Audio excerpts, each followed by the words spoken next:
Yes, good morning to all. So in last class we discussed levodopa mechanism of action in levodopa pharmacokinetics and pharmacodynamics and drug interactions and adverse effects of levodopa. Mm, in today's class, I am going to discuss about another categories of antiparkinson drugs. So that is what peripheral decarboxylase inhibitors, monoamino oxidase inhibitors, COMT inhibitors, and dopamine facilitators, and anticholinergic drugs. Drugs acting on central nervous system. So that is central anticholinergic drugs. Okay. So first, I will start the peripheral decarboxylase inhibitors. Okay, so peripheral decarboxylase inhibitors examples is carbidopa and benzerazide. Okay, so here carbidopa and benzerazide, both drugs are inhibit the peripheral decarboxylase enzyme. Okay, so both drugs are inhibit the what peripheral DDC means dopa decarboxylase enzyme. Okay, carbidopa and benzerazide, both drugs are inhibit the dopa decarboxylase enzyme. So as a result of inhibition of this enzyme, then what will happen? The levodopa does not convert it as dopamine. Okay, means there is a inhibition of decarboxylation of levodopa. Okay, then there is no conversion of levodopa to dopamine. Then what will happen? More levodopa it will enter into the dopamine. Sorry, more levodopa it is enter into the central nervous system. Okay, so the more levodopa it can crosses the blood brain barrier. Okay, so then the levodopa it can converted as a dopamine in the presence of dopa decarboxylase enzyme. The dopa decarboxylase enzyme it is present in both the peripheral region and central region. Okay, then the dopamine dopamine it is binds with the dopamine 1 receptor and dopamine 2 receptors, D1 and D2 receptor, and it is potentiates the activity of dopamine, and it is produces a therapeutic effect. It is used to relieve the symptoms of Parkinsonism. Okay, so here our drug that is peripheral decarboxylase enzyme inhibitors are inhibit the enzyme is that is dopa decarboxylase enzyme. So that thing, but there is an inhibition of decarboxylation of levodopa. Okay, as a result of inhibition of decarboxylation of levodopa, the more levodopa it can crosses the blood brain barrier, then the therapeutic effectiveness of the levodopa it will be increases. So that's why always levodopa it is used along with what peripheral decarboxylase inhibitors. Okay. And this carbidopa it does not crosses the blood brain barrier. Okay, so for example, just imagine if it is crosses the blood brain barrier, this carbidopa drug if it is crosses the blood brain barrier, means what will happen? Okay, so actually this drug is only inhibit the peripheral dopa decarboxylase enzyme inhibitors. If the drug is crosses the blood brain barrier, means what will happen? That drug is also inhibit the dopa decarboxylase enzyme in central region also. Okay, then there is no conversion of levodopa to dopamine, nothing but the levodopa therapeutic effectiveness it will be decreases. Okay, so nothing but there is no reduce in the symptoms of Parkinsonism. Okay, so here the carbidopa it does not crosses the blood brain barrier, and it does not inhibit the central dopa decarboxylase enzyme, and this drug is only inhibit the peripheral dopa decarboxylase enzyme. Okay, and the combination of these drugs is the levodopa it is used along with the carbidopa. The dose ratio is 4:1 ratio or 10:1 ratio, and the levodopa along with the benzerazide the dose ratio is 4:1. Okay, and the advantage of this drug combination is, what is the advantages? So the bioavailability of the risk drug is increases in basal ganglia region. Okay, so the bioavailability of this carbidopa it will be the bioavailability of levodopa means what? The bioavailability of levodopa is nothing but the bioavailability of dopamine in basal ganglia it will be increases. Okay, and the dose of the levodopa it will be reduced by 75%. Okay, and the half-life of this levodopa is also increases because of it is used along with carbidopa. Okay, so that's why the half-life of levodopa it is also increases. means the availability of the dopamine in the say what the availability of dopamine in the central region is increases. Okay, and it decreases the systemic concentration of dopamine. Okay, so why it is decreases the systemic concentration of dopamine? Because of this carbidopa, it is inhibit the ddc enzyme. So what will happen? The systemic concentration of dopamine, it will be decreases because of the more levodopa, it can crosses the blood brain barrier. Okay, so and decrease in the incidence of the GI side effects because of decrease in the concentration of dopamine in systemic region. And the cardiovascular complications of dopamine is also minimized because of the more peripherally formed dopamine effect on heart is what tachycardia effect will be produced. Okay, so here the systemic concentration of dopamine is decreases means there is a decrease in the incidence of GI side effects, and the cardiovascular complications is also minimized. Okay, and the next category of the drug is dopamine agonist. Okay, so this drug is alternative to levodopa. Okay, and this drug will act on striatal dopamine receptors. Okay, and in advanced patients also. Okay, even in advanced patients also, and the drug does not require the enzymatic conversion. Okay, and this example is bromocriptine. Okay, so bromocriptine, it is derived from the ergot alkaloid. Okay, it is derived from ergot alkaloid, and this drug does not require any enzymatic conversion to produce as the active metabolite. Okay, and this drug having long duration of action than levodopa. Okay, and this drug is mainly inhibit the motor complications. Okay, and the main mechanism of this bromocriptine, it is a partial D1 agonist and strong D2 agonist. Okay, so this bromocriptine, it is binds with both D1 receptors and D2 receptors. It stimulates the what kind of receptors? D1 and dopamine 1 receptors and dopamine 2 receptors. So this drug is potentiate the activity of dopamine neurotransmitter in basal ganglia region and in substantia nigra region. Okay, so mainly Parkinson disease occurs due to loss of dopaminergic neurons in substantia nigra. Okay, so here bromocriptine drug, it is stimulate the both the D1 receptors and D2 receptors in basal ganglia. So nothing but it is potentiate the activity of dopamine neurotransmitter in the brain region, and it is used to relieve the symptoms of Parkinson's disease. And this drug is used to relieve the motor symptoms, that is rigidity, bradykinesia, and tremors. Okay, and what is the uses of this drug? Is this drug is used for the treatment of Parkinsonism, and this drug is used to control the wearing off phenomena and on off phenomena. Okay, and this drug is used in the suppression of lactation. Okay, means what? This drug is mainly inhibit the prolactin hormone. Okay, so that's why it is used in the suppression of lactation, and it is used in acromegaly. Acromegaly means what? This mainly occurs in adults. Okay, so excessive growth is occurs due to overproduction of the growth hormone. Okay, due to overproduction of the growth hormone, the growth, it will be increases abnormally. Okay, the body growth is increases abnormally, that is called as acromegaly. Okay, and ACTH dependent tumors means ACTH means what? Adenocorticotropin hormone. Okay, so this drug is mainly inhibit the three hormones, that is prolactin, growth hormone, and ACTH. Okay, so that's why it is used in this drug is used in the suppression of lactation and acromegaly, and ACTH dependent tumors. And adverse effects of this drug is hallucination, confusion, and vomiting. Okay, and next drug is next dopamine agonist example is pargolide. It is also ergot derivative. Okay, and the mechanism of action, it is a D1 and D2 receptor agonist. Okay, it is stimulate the D1 receptors and D2 receptors, and it potentiate the activity of dopamine at the basal ganglia region. Okay, at the substantia nigra region.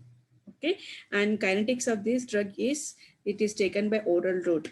Okay, and the metabolism, it is metabolized in the liver with the help of cytochrome P450 isoenzymes.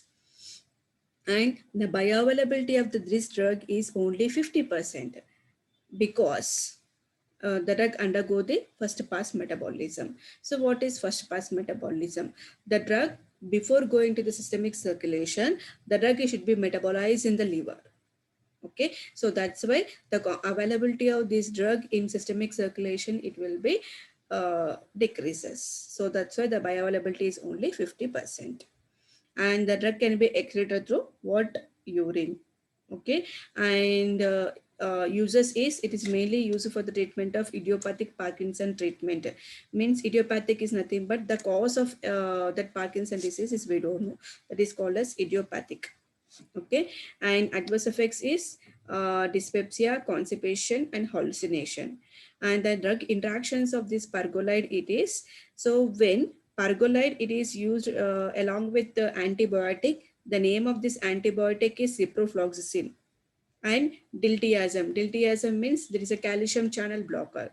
Ciprofloxacin is nothing but antibiotic. Okay, so when this pergolide used along with these two drugs means what will happen?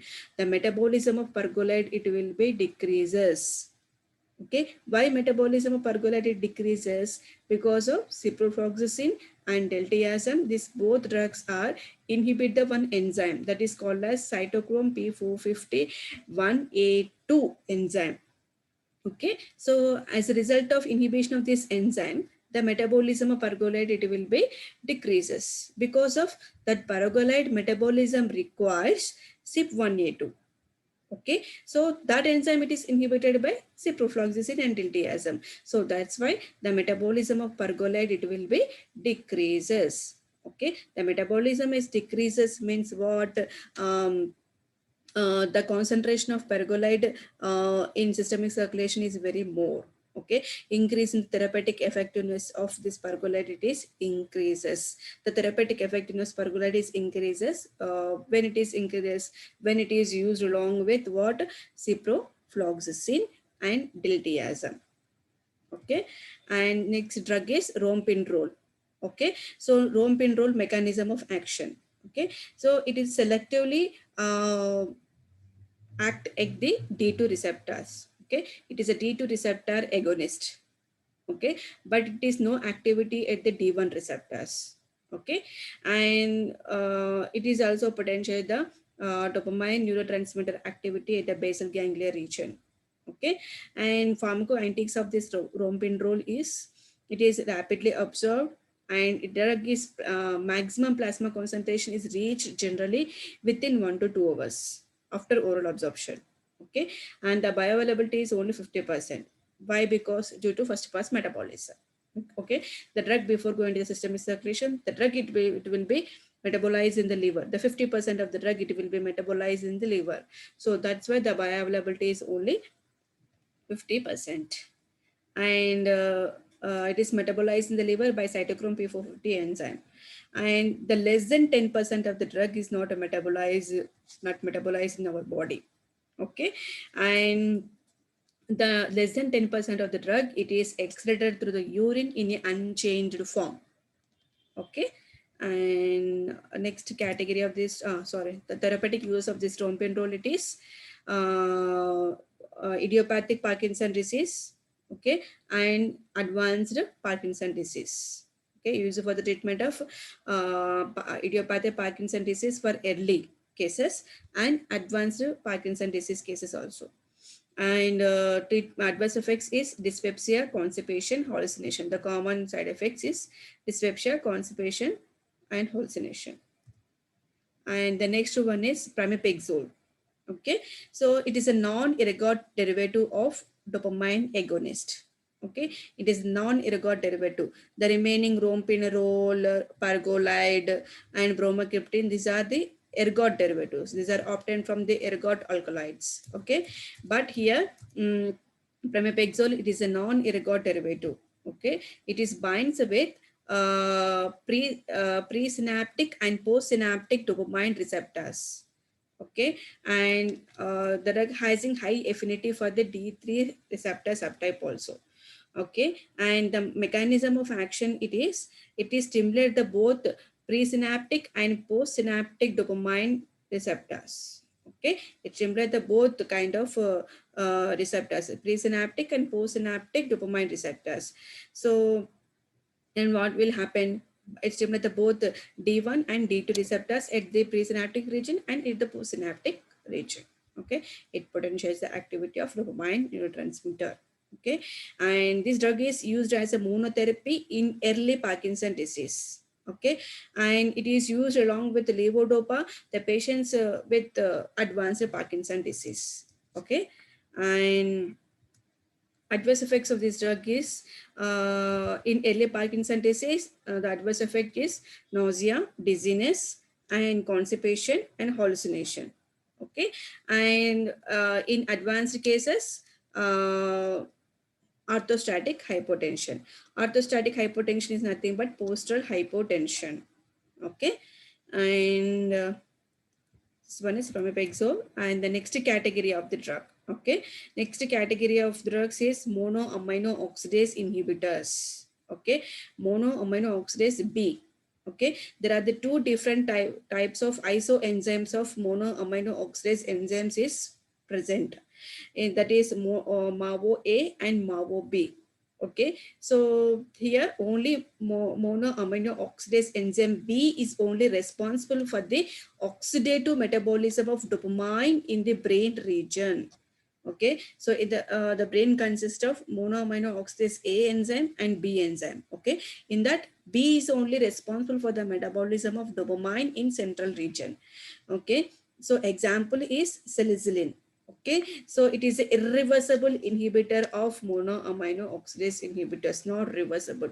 It is a selective irreversible inhibitor of monoamino oxidase enzyme B.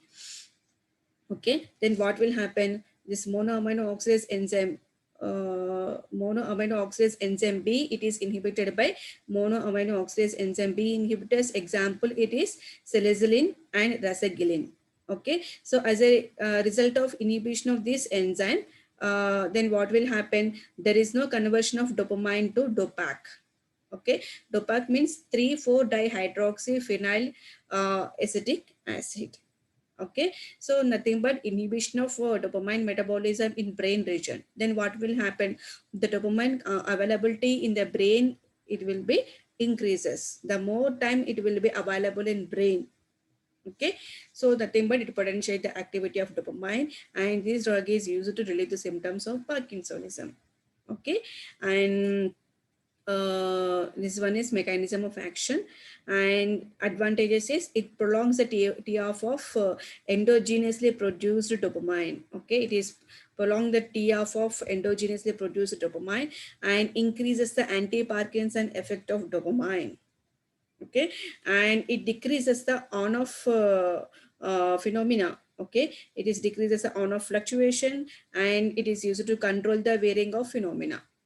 Okay, and what is the mechanism of action is it is inhibit the metabolism of dopamine in the central nervous system. So that's why it is more availability of dopamine in the central nervous system, and it is increases the off life of dopamine in the central nervous system, and it is block the presynaptic dopamine receptors. Okay, so as a result of blockade of presynaptic dopamine receptors, there is a inhibition of dopamine reuptake.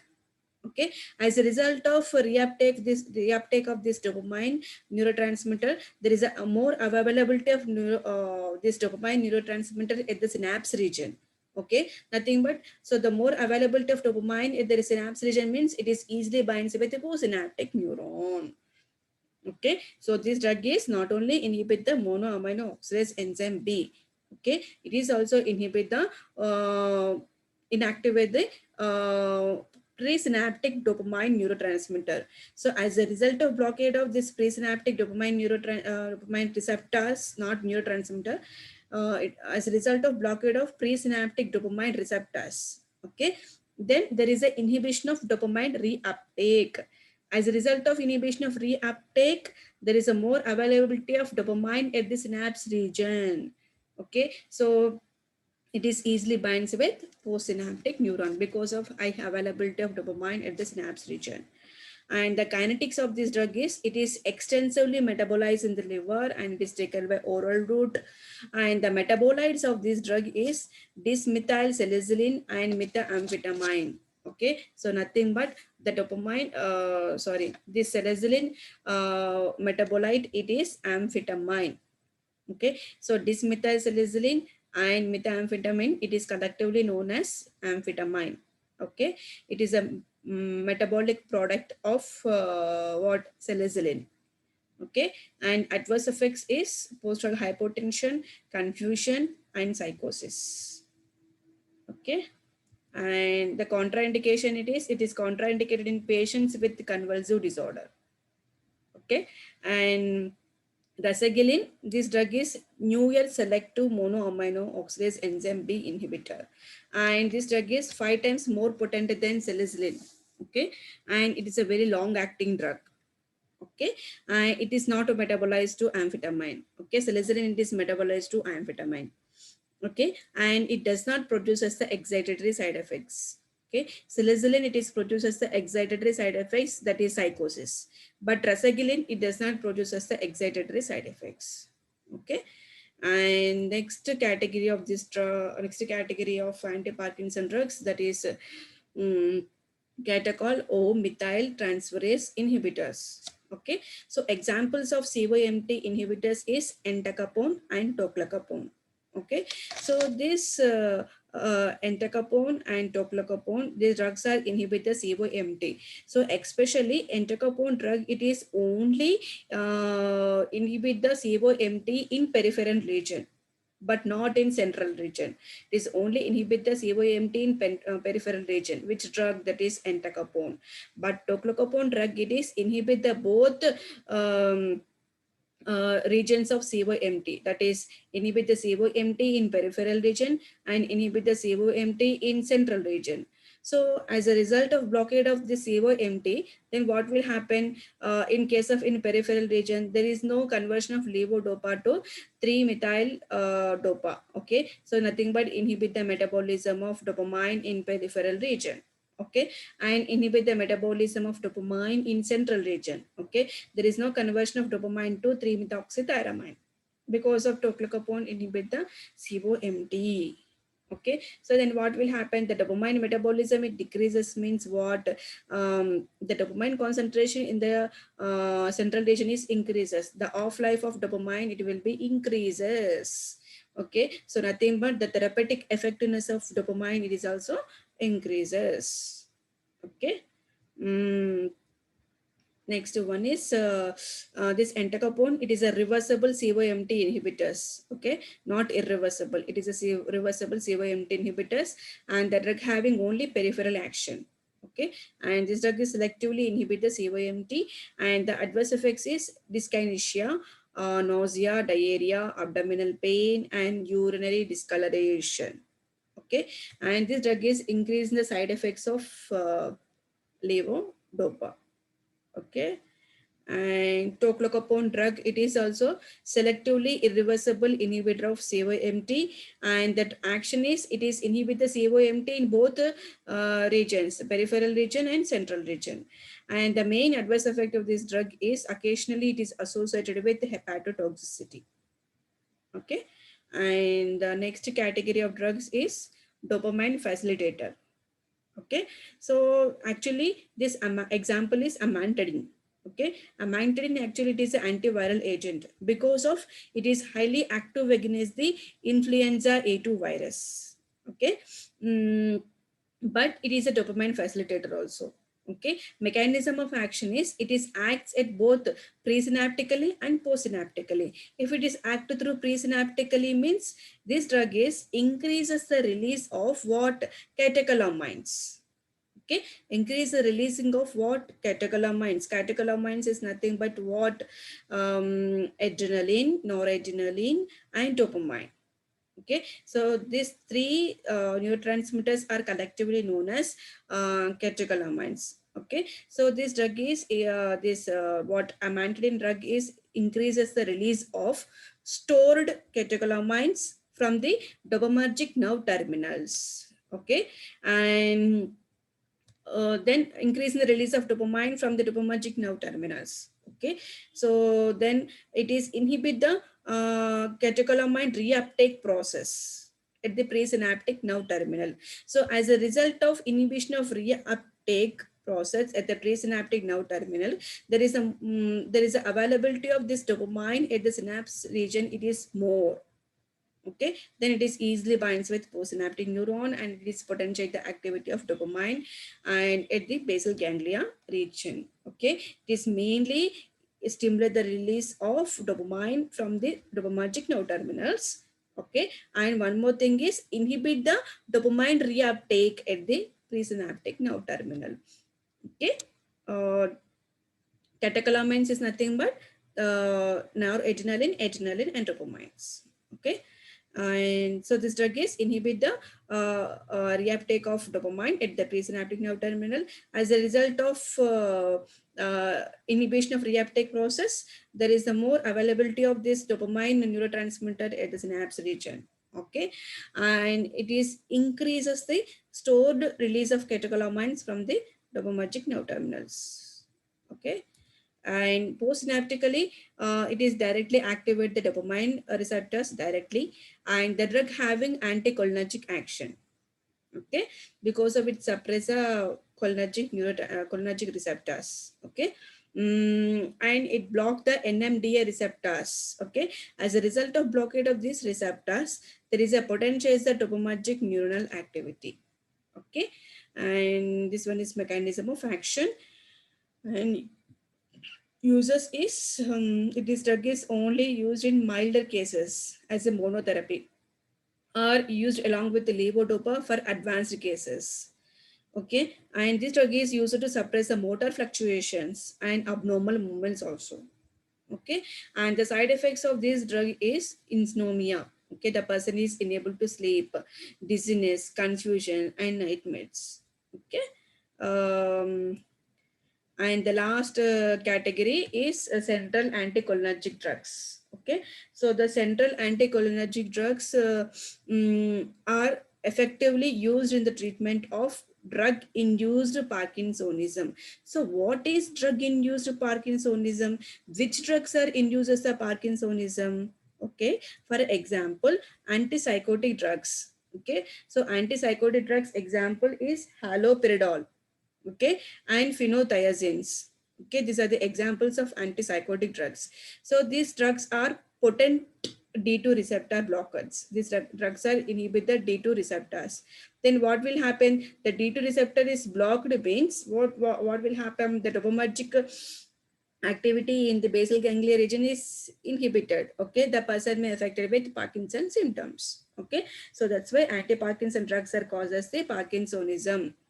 Okay, antipsychotic drugs are causes the Parkinsonism. Okay, so because of this antipsychotic drugs are block the D2 receptors. Okay, that is the main reason. And one more example is reserpine. This drug is block the dopamine neurotransmitter. And one more is metoclopramide. Okay, so this metoclopramide drug, it is crosses the blood-brain barrier, and this drug is block the D2 receptors. Okay, so these are the three drugs are example for drug-induced Parkinsonism. That is antipsychotic drugs, reserpine, and metoclopramide. And some chemicals is also causes the Parkinson disease. That is MPTP. Okay. So here our central anticholinergic drugs. So that is example is trihexyphenidyl and piperidine. Okay, so these drugs are effectively used in the treatment of drug-induced Parkinsonism. Okay, and why? Because this drug having anti-muscarinic properties. Okay, these are the anti-muscarinic agents. These drugs are improve the symptoms of tremors and rigidity, and the drug having little effect on bradykinesia. Okay, and the uses of these central anticholinergic drugs is heterogenic Parkinsonism. What is heterogenic Parkinsonism? Heterogenic Parkinsonism means the drug induced Parkinsonism. Okay, for example, antidopaminergic drugs are induced as the Parkinsonism. Okay, and idiopathic Parkinsonism is nothing but the exact cause of Parkinsonism is we don't know. So that is called as idiopathic Parkinsonism. And here the central anticholinergic drugs are used for the treatment of both iatrogenic and idiopathic Parkinsonism. And if it is idiopathic in idiopathic Parkinsonism, the drug is useful in the management of mild to moderate symptoms of Parkinson disease. Okay, so the main advantage of this drug is it is centrally acting drug. Okay, so there is a peripheral action is very less, and this drug is very cheaper and it is better tolerated than levodopa. Okay, so that adverse effect is somewhat less. Okay, compared to levodopa. So the main adverse effects is that is anticholinergic adverse effects, that is dry mouth, okay, constipation and drowsiness. Because of these drugs are inhibit the all gland secretions, salivary gland secretions. Okay, that's why the main adverse effect is dry mouth, constipation and drowsiness. Okay, and this one is central anticholinergic drugs. Okay, and the last category is antihistamines. Okay, drugs acting on central nervous system, that is central anticholinergic drugs and antihistamines. Okay, so antihistamines, actually these are the active against the histamine receptors, especially H1 receptor blockers. Okay, orphanadrine and promethazine. Okay, these are two drugs are inhibit the H1 receptors. Okay, and but additionally these drugs having uh, one more property, that is anti-muscarinic action. Okay, nothing but it blocks the muscarinic receptors. Okay, so nothing but it blocks the actions of what, acetylcholine. Okay, it blocks the actions of which one is, it blocks the actions of acetylcholine, because of it block the muscarinic receptors. Okay, and because of this Parkinsonism disease is occurs due to overactivity of acetylcholine at the um, basal ganglia. Okay, why overactivity is increases the overactivity of acetylcholine is why it is increases, because of loss of dopaminergic loss of dopaminergic neurons in the substantia nigra. Okay, so here this H1 blockers drugs having anti-muscarinic actions, because of the drug are block the acetylcholine, because of these drugs is also somewhat inhibit the inactivate the muscarinic receptors. Okay, and in this promethazine drug is reduces the symptoms of tremors and rigidity and siluria, means hypersalivation. Okay, and this one is anti-Parkinson drugs mechanism of action. Okay, so anti-dopaminergic drugs and anticholinergic drugs. So anti-Parkinson drugs are divided to two categories: anti-dopaminergic drugs and anticholinergic drugs. So here anticholinergic drugs are two types here, that is central anticholinergic drugs and antihistamines. Okay, so here and the first category is what the first category of anti-Parkinsonism drugs is uh,